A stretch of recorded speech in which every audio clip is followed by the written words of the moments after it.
है। और जलालुद्दीन के बाद गौस कोई और नहीं बल्कि फातिमा का बेटा सैयद मोहम्मद अशरफ मखदूम समनानी होगा। यानी मखदूम समनानी अभी पैदा भी नहीं हुए, बल्कि आपके पैदा होने से पहले ही आपके गौस होने की बशारतें दी जा रही है। ये मकाम है मखदूम समनानी का। बड़ी बुलंद मर्तबा शख्सियत है, बड़ी बुलंद रुतबा शख्सियत है। इनका नाम सैयद मोहम्मद किसी और ने नहीं रखा, बल्कि एक मर्तबा इनकी अम्मी जान फरमाती है रात हुई ना, मैं तहज्जुद पढ़ के आंख लग गई, फजर में थोड़ा वक्त था, लेकिन मेरा मामूल ये था कि मैं तहज्जुद के बाद कुरान की तिलावत करती यहाँ तक कि फजर का वक्त हो जाता, फिर फजर की नमाज अदा करती। लेकिन एक दिन हुआ यूं कि तहज्जुद की नमाज अदा की, मेरी आंख लग गई। जब मेरी आंख लगी ना तो मेरी जाहिरी आंखें तो बंद हुई, लेकिन मेरी किस्मत की आंख यूं खुली कि मैं अपने आप को महसूस कर रही हूं जैसे कि मैं मदीने में टहल रही हूं। कहते सुभान अल्लाह। कहती हैं मैंने देखा कि मेरे बाबा जान यानी आका करीम तशरीफ लाए। आने के बाद फरमाया बेटी तेरे यहाँ एक बेटा पैदा होगा, उसका नाम सैयद मोहम्मद रखना। यानी जो मखदूम समनानी का नाम सैयद मोहम्मद अशरफ है ना, ये सैयद मोहम्मद अशरफ नाम आपको आका करीम के दरबार से मिला। बहुत बड़ी शख्सियत है हजरत मखदूम समनानी रहमतुल्लाहि ताला अलैह। इनकी करामात आप सुने तो सुनते चले जाए, इतने बाकमाल शख्स हैं हजरत मखदूम समनानी रहमतुल्लाहि ताला अलैह। इनके बारे में आता है कि जब ये हिंदुस्तान की सरजमीन पर तशरीफ ले आए तो इनके पीर हैं हजरत अलाउल हक पंडवी रहमतुल्लाहि अलैह। हजरत अलाउल हक पंडवी रहमतुल्लाहि ताला अलैह इनके पीर साहब हैं। आम मुरीद जब अपने पीर की बारगाह में जाता है तो पीर अपने आस्थाने पर बैठ करके फैजियाब करता है, लेकिन जब मुरीद होने सिमना से मखदूम अशरफ गए ना तो हजरत अलाउल हक पंडवी पंडवा से बाहर तशरीफ ले आए और खड़े होकर के अपने मुरीद का इस्तकबाल करने लगे। और जब आपने हजरत मखदूम समनानी ने अर्ज की ना हुजूर मुझे आपने अब तो मुरीद कर लिया, मैं चाहता हूँ आपका खादिम बन के रहूं, आप मुझे खिदमत का मौका दें, बताएं मैं खानका का कौन सा खिदमत का काम संभालूं। वो कहने लगे मखदूम मैं तुझसे क्या खिदमत लूं, कसम खुदा की तेरे आने से पहले हजरत खिज़्र मेरे पास आए थे, उन्होंने तेरे इतने इतने मर्तबे बयान किए हैं ना, मुझे तुझसे खिदमत लेते हुए हया आती है। ये बकमाल शख्सियत। इनके पीर ने हाथ की हथेली को सामने किया और फरमाया बेटा मखदूम मेरी हाथ की हथेली में देख। हजरत मखदूम समनानी ने हाथ की हथेली में देखा तो जहां आज किछोचा मुकद्दसा है ना, वो पूरा नक्शा हजरत अलाउल हक पंडवी की हथेली में नजर आने लगा। फरमाने लगे बेटा तुझे यहां जाना। आप निकले, जौनपुर पहुंचे, वाली जौनपुर के साथ टहलते टहलते जहां आज किछोचा है वहां पहुंचे। वहां देखा तो जोगियों का वहां डेरा था। किसका डेरा था?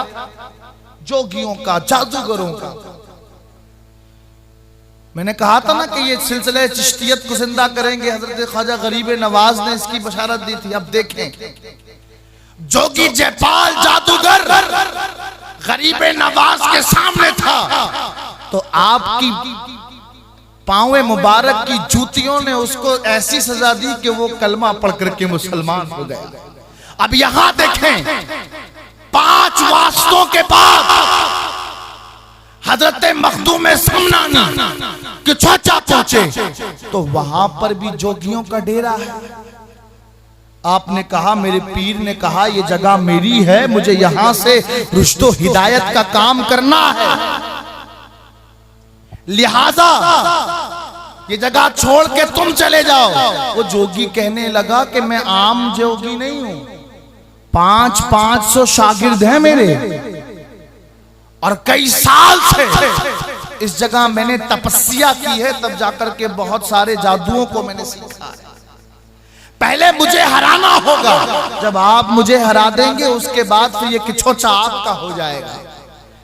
हजरत मखदूम समनानी फरमाने लगे, गोया कि उसका तखय्युल में बांध रहा हूं।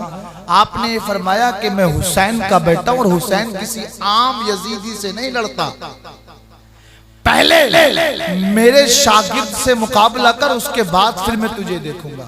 आपके जो शागिर्द थे उनका नाम था जमालुद्दीन रावत। क्या नाम था? जोर से बोले, जमालुद्दीन। सोना नहीं, अगर आप सोए तो फिर तकरीर खत्म। क्या नाम था? जमालुद्दीन। तकरीर सुनना नहीं सुनना, खत्म कर दे, सुना है? जमालुद्दीन रावत। क्या नाम था? जमालुद्दीन रावत। क्योंकि ये अभी मुसलमान हुए एक ही दिन हुआ था। कितने दिन हुए थे? एक ही दिन हुए थे। एक ही दिन मुसलमान हुआ था, मुरीद हुए भी एक ही दिन हुआ था। नाम था जमालुद्दीन रावत। अब देखें आप कमाल, निस्बत मखदूमी का फैजान देखें। आज हम सब उसी निस्बत मखदूमी का फैजान समेटने के लिए जमा हुए ना। यकीन जाने, अगर अमल दुरुस्त है और अकीदा और ईमान की नाक सलामत है तो फिर गौसे आजम का फैजान बजरिए मखदूम सिमना जरूर मिलेगा इंशाअल्लाह। ये देखें, निस्बत देखें। हजरत मखदूम सिमनानी के एक दिन के शागिर्द और एक दिन के मुसलमान जमालुद्दीन रावत को आपने फरमाया, जमालुद्दीन बेटा उठो और इस जोगी जयपाल से मुकाबला करो, इस जोगी से मुकाबला करो। वो आए, कहने लगे, हुजूर अभी तो एक ही दिन मुसलमान हुआ है, मैं कैसे मुकाबला कर सकता हूं? आपने फरमाया, अपना मुंह खोलो। उन्होंने मुंह खोला। मखदूम सिमनानी ने अपने पान का उगल, जो पान का बचा हुआ मुंह में होता है ना, वो पान का उगला हजरत मखदूम समनानी ने जमालुद्दीन के मुंह में डाल दिया। और जैसे ही जमालुद्दीन रावत के मुंह में मखदूम समनानी का वो पान का बकिया हिस्सा पहुंचा, हजरत जमालुद्दीन कहते, ऐसा लगा कि मेरे दिल की दुनिया रोशन हो गई। और वो तमाम कमालात जो एक अल्लाह का वली सालों मुजाहदे के बाद पाता है, मुझे वो कमाल हजरत मखदूम सिमना के उस पान से एक ही बार में नसीब हो गया। कहने लगे, दिल की दुनिया रोशन। आपने फरमाया, जा जोगी, जा उस जोगी का मुकाबला कर। चुनांचे वो बड़े आगे गए। जाने के बाद जोगी को ललकारा। वो जोगी आया, उसने पहले अपने आसा को निकाला। जैसे ही उसने जमीन पे डाला तो उसकी सारी लकड़ियां वो चूटियां बन गई। क्या बन गई?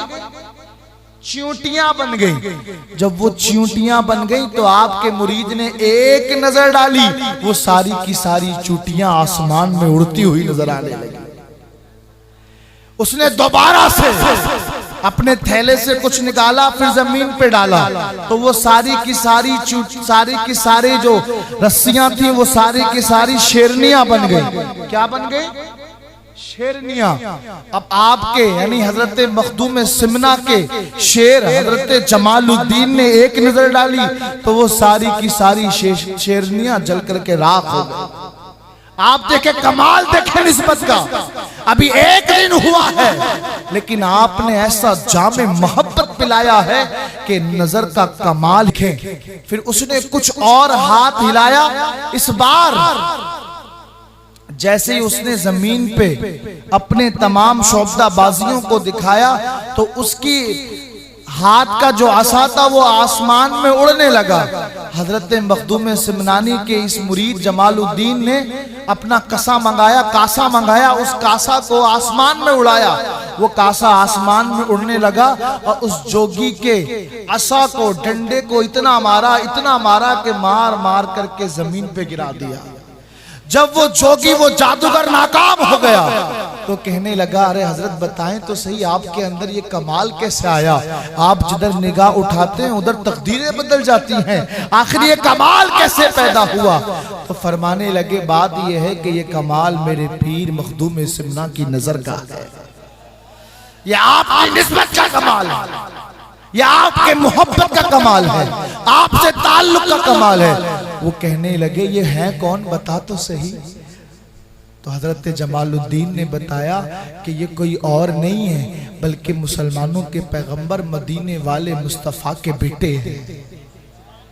करबला में पूरे खानदान को लुटा देने वाले हुसैन के शहजादे। वो तड़प गया और कहने लगा कि जब मदीने वाले मुस्तफ़ा के बेटे का ये कमाल है तो उस सोनी जुल्फे वाले मुस्तफ़ा का क्या कमाल। वो दौड़ा, कहने लगा जल्दी करो, मुझे मखदूम सिमना के दरवाजे तक पहुंचाओ। चुनांचे आपकी खानका तक उसे लाया गया। जैसे दरवाजे के अंदर दाखिल हुआ फौरन अपना सर आपके कदमों में रख दिया और कहने लगा हजरत मुझे कलमा पढ़ा करके मुसलमान कर लीजिए। आपने उसको कलमा पढ़ाया और कलमा पढ़ा करके उसे मुसलमान कर लिया। जब वो मुसलमान हुआ तो उसके 500 के 500 शागिर्द सारे के सारे कलमा पढ़ करके दायरे इस्लाम में दाखिल हो गए। ये है मखदूम समनानी, जिनके उर्स में, जिनकी महफिल में आप जमा हुए, इनका कमाल ये है। तो हजरत मखदूम समनानी इस कदर बाकमाल शख्सियत के नाम है। और ये कमाल कैसे पैदा हुआ? ये कमाल जहां खून मुस्तफा का था वहीं इस कमाल के अंदर इबादत का रंग भी शामिल था। आपकी वालिदा फरमाती हैं कि मेरा बेटा जब 12 साल की उम्र में था तो 12 साल की उम्र के अंदर इबादत और रियाजत करने के लिए, नमाज पढ़ने के लिए गार में चला जाता। गार में मखदूम सिमना चले जाते थे। बादशाह के बेटे शहजादे थे। सिमना का पूरा इलाका आपके मातहत था, लेकिन आप अल्लाह पाक को राजी करने के लिए जंगलों का रुख कर लिया करते थे। तो मखदूम सिमना का अगर बनना है तो फिर हमें मखदूम सिमना जैसी चीजों को अपने अंदर नाफिज करना होगा। हजरत मखदूम सिमना लताइफ अशरफी में फरमाते हैं कि जो नमाज को तर्क कर दे,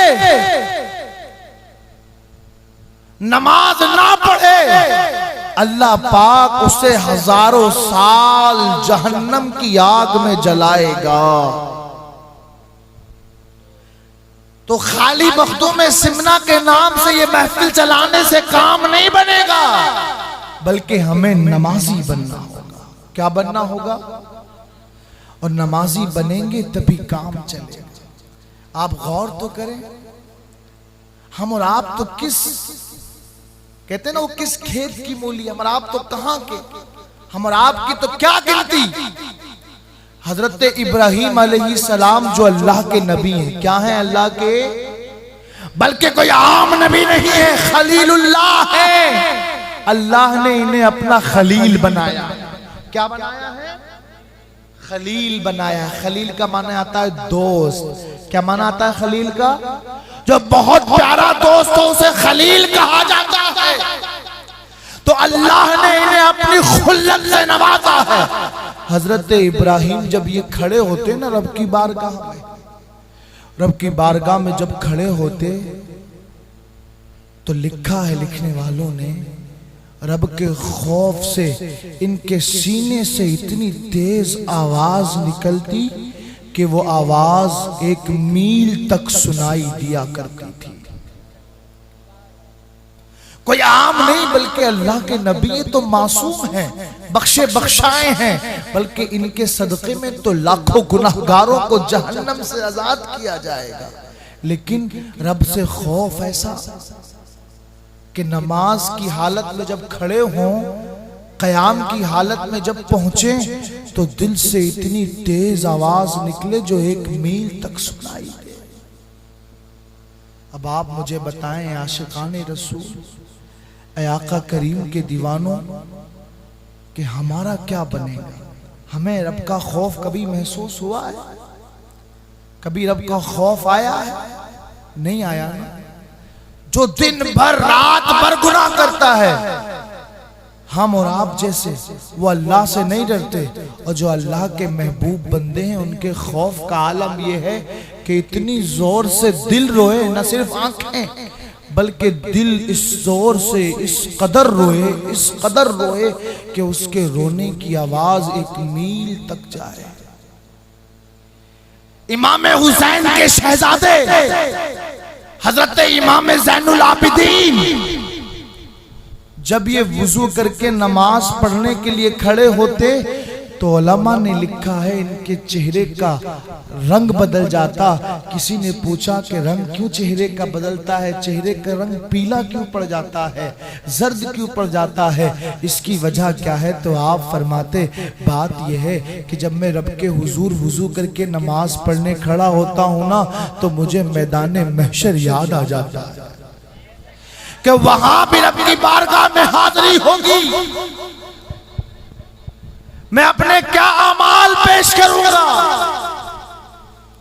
हजरत हसन बसरी फरमाते हैं कि काबा शरीफ के अंदर मैं तवाफ कर रहा था। तवाफ करते करते मैंने देखा कि काबे के खिलाफ को पकड़ करके कोई रोने वाला रो रहा है और बस रोए जा रहा है। इतना रो रहा है, इतना रो रहा है कि तवाफ करने वाले दुआ कर रहे हैं, मौला इसके आंसुओं के सदक़े से हमारे गुनाहों को मुआफ फरमा दे। हजरत हसन बसरी फरमाते हैं मैं तवाफ से फारिग हुआ तो मैं उसके करीब गया और जाकर के मैंने पूछा, ऐ बंदे तू इतना रो क्यों रहा है?